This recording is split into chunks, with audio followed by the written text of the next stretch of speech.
lost love. Things happened to me nearly 10 years ago.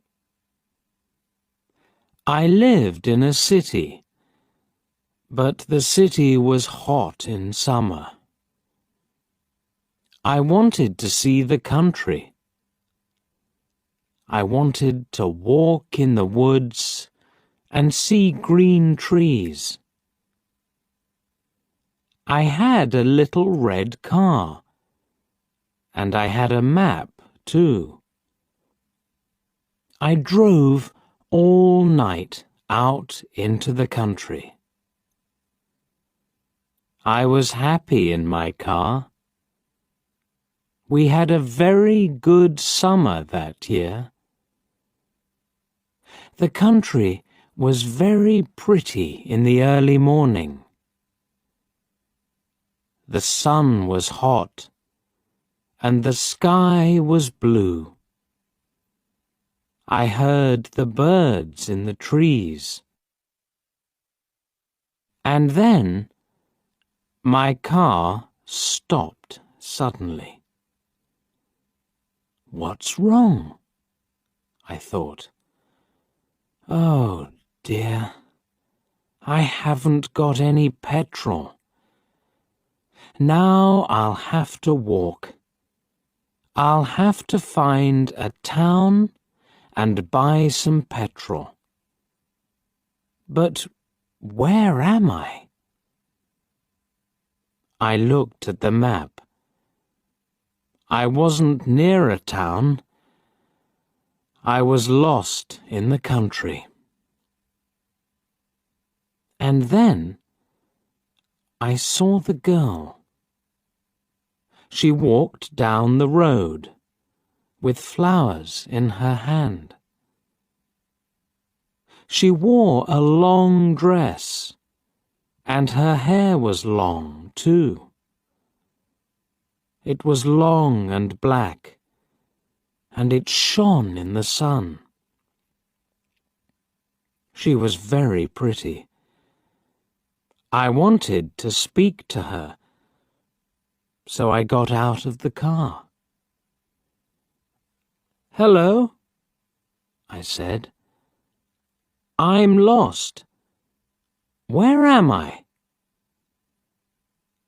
She looked afraid, so I spoke quietly. "I haven't got any petrol," I said. "Where can I find some?" Her blue eyes looked at me, and she smiled. She's a very pretty girl, I thought. "I do not know," she said. "Come with me to the village. Perhaps we can help you." I went with her happily, and we walked a long way. There isn't a village on the map, I thought. Perhaps it's a very small village. There was a village, and it was old and pretty. The houses were black and white and very small. There were a lot of animals. The girl stopped at a house and smiled at me. "Come in, please," she said. I went in. The house was very clean, but it was strange too. There was a fire and some food above it. I felt hungry then. That's strange, I thought. They cook their food over a wood fire. Perhaps they have no money. I met her father and mother, and I liked them. They were nice people, but their clothes were strange. "Sit down," said the old man. Are you thirsty after your walk? He gave me a drink, and I said, "Thank you."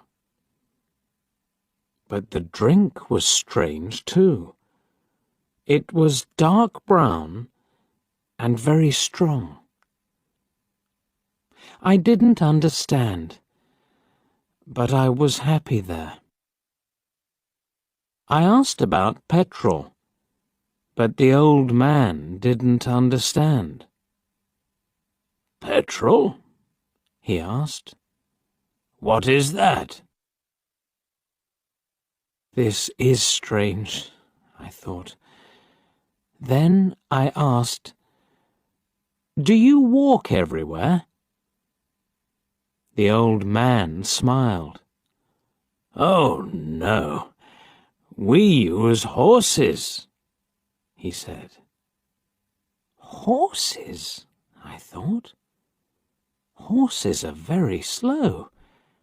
Why don't they have cars? But I didn't say that to the old man. I felt happy there. I stayed all day, and I ate dinner with them that evening. Then the girl and I went out into the garden. The girl's name was Mary. "This is nice," she said. "We like having visitors. We do not see many people here." We spoke happily. She was very beautiful. But after a time, she began to talk quietly, and her face was sad. "Why are you sad?" I asked her. "I cannot tell you," she said. "You are only a visitor here.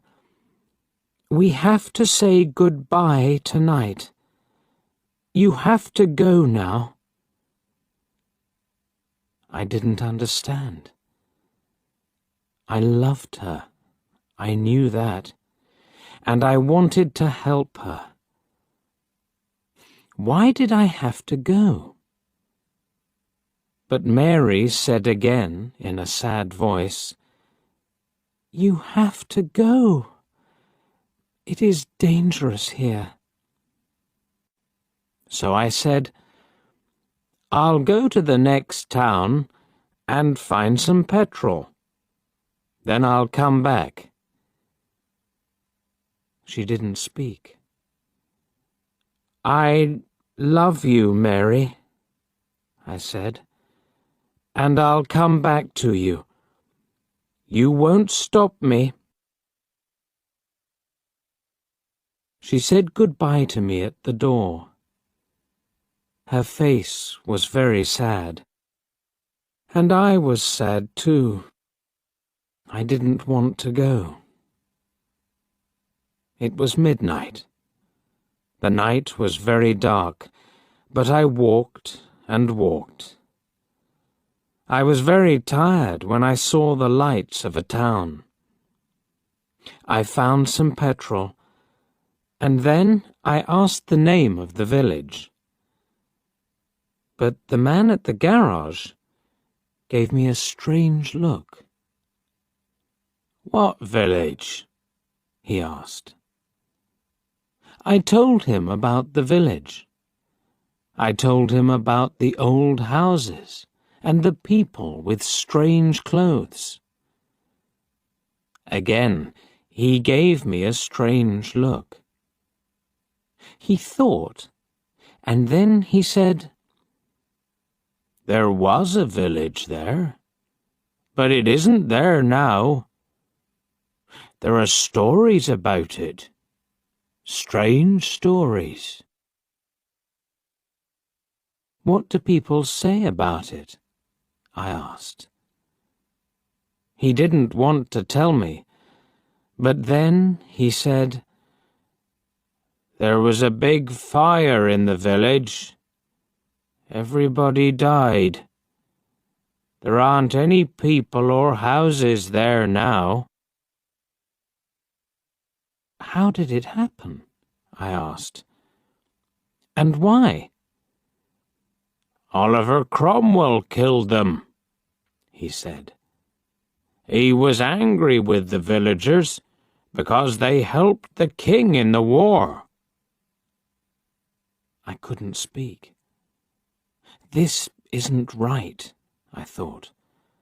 That war happened 350 years ago.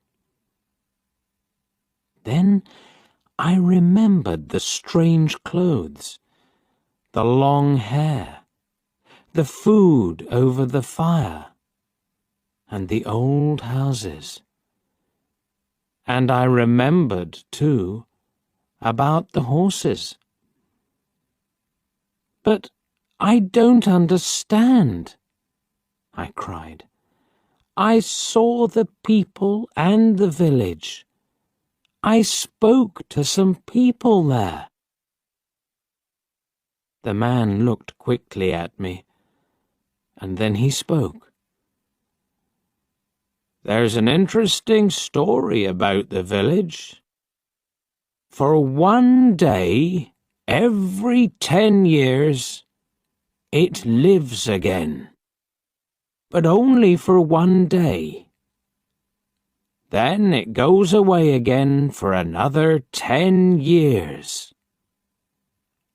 On that one day, you can find the village, but you have to leave before morning, or you will never leave." Can this be right? I thought. Perhaps it was. Mary said, "You have to go." She loved me, but she said, "We have to say goodbye." She was afraid for me. Now I understand, I thought. I went back to the village, but it wasn't there. I looked again and again, but I couldn't find it. I saw only flowers and trees. I heard only the sound of the birds and the wind. I was very sad. I sat down on the ground and cried. I will never forget that day. I remember Mary, and I will always love her. Now, I only have to wait 2 months. The village will come back again. On the right day, I will go back. I will find her again, my love with the long black hair.